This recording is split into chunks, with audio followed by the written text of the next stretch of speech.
Hello. Hi, can I speak to Monica, please? Speaking. Monica, how are you? This is Jubel from Brooke and Jubel in the morning. I'm sorry, who is this? Jubel from Brooke and Jubel in the morning. Okay, how can I help you? Do you know who this is? Some type of a business? I guess, I don't know. Yes, it is, sort of. It's Brooke and Jubel in the morning. I'm moving 92.5 radio show. Okay. I'm calling you, Monica, because you recently went out on a date with one of our listeners. Okay. And he emailed our show asking if we could get you on the phone to find out why you won't call him back for a second date. Who are we talking about? His name is Darrell. God. He says that you guys went out and had a few drinks together. He maybe had more than a few drinks. And the last thing he remembers is you helping him get into a cab. Well, okay, yeah, that's what happened. Okay.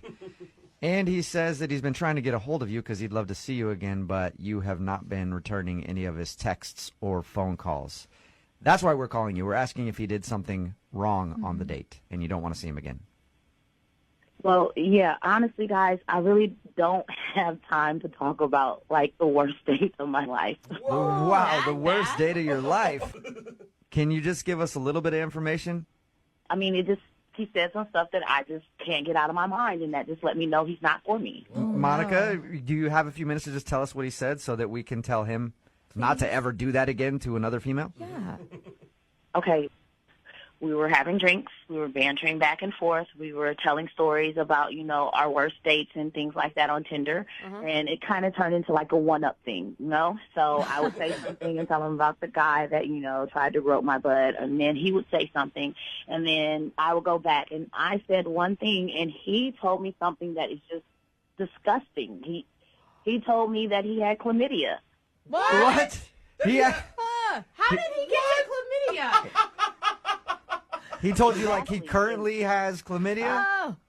And not only that, he said he's had it like 3 times. Wow. Like, was it like a confession, or was it like he's trying... Three different times. Oh, no.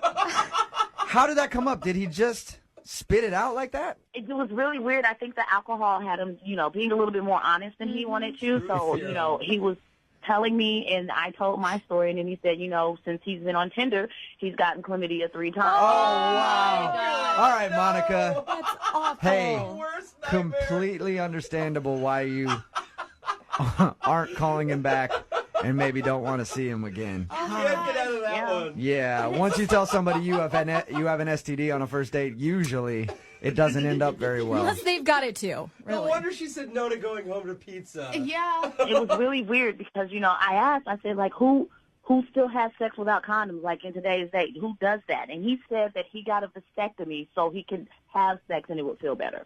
So he would rather have a disease than have kids. And he also opened up to you that he had a vasectomy. Oh, my God. Monica, if you could say one thing to Darrell to help him date better, what would it be? First, don't lead with that you've had chlamydia 3 times. Like, that's not okay on the first date. And then secondly, just slow your roll. Like, calm down. Monica, you kind of already just told him that because Darrell is actually on the phone listening. Listen, I don't remember saying that to you, okay? I just want to move forward with this, and, whatever happens in our past is in the past. Whoa. Slow down. We are moving forward. As soon as I put you in the cab, you move forward from my life. Just pretend I didn't say that, and I just want to move forward. I don't care what happens in your past. You don't have to tell me everything. I didn't mean to. I don't remember. Are you serious? Are you out of your mind? Are you really trying to have a future with me when you've already admitted to having chlamydia 3 times? All I'm saying is there's more to me than you know. Yeah. And I just wanted to have a legit date. Like other STDs? Oh, my gosh, Darrell. I'm so sorry that, you think that this is going to go any further. I have to be completely honest with you. You're the reason I'm off Tinder to begin with. So I'm over it. You dropped Tinder after this date? I'm completely done with it. Like, he was the icing on the cake, the cherry on top. He was like the stamp that closed everything up for me. Darrell, why would you be so open about that? I had an empty stomach. Excuse, Darrell. Stomach. Yeah, that stomach is ruining your life, man. It's making you get drunk on first dates. It's making you get chlamydia, all kinds of stuff. Monica, would you like to go out on a second date with Darrell? We will pay for I it. think that I am very secure in my answer and saying hell no. Yeah. All right, Darrell, there you go, man. That's your answer. I'm sorry, no second date for you. Yeah, all right. Darrell, you okay? Yeah, I'm fine.